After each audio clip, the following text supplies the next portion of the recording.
Mabuhay and welcome to my mini vlog.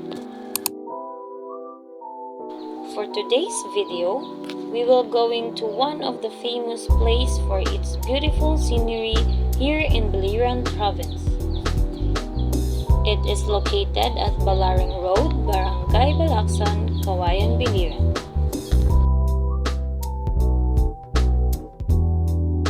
By riding a motorcycle from Naval, it takes 30 minutes to get here in Barangay Belacsi.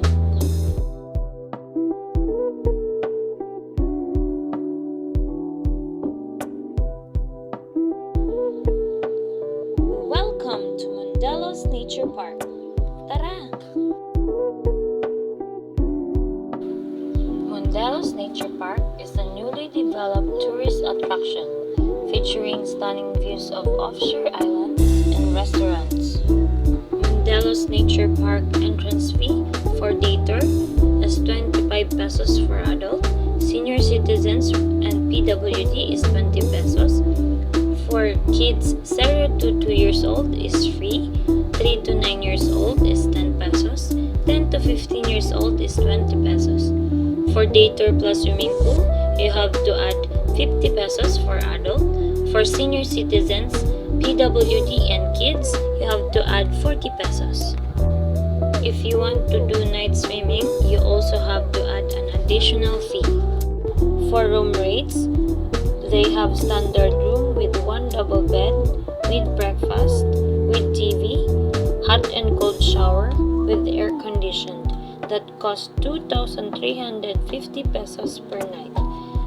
For standard room without breakfast is 1,950 pesos per night. For native cottage with one double bed and shower is 1,500 pesos.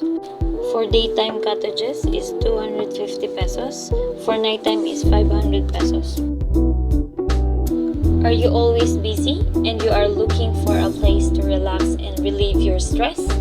Tara na sa Mondelo's Nature Park with your families and friends. Mondelo's Nature Park is famous for taking Instagrammable photos. Mondelo's is perfect place for sunrise and sunset view. For more details and information, you can visit their Facebook page, the Mondelo's Nature Park. And that's it for today's adventure. Thank you for joining me. Until next time, bye!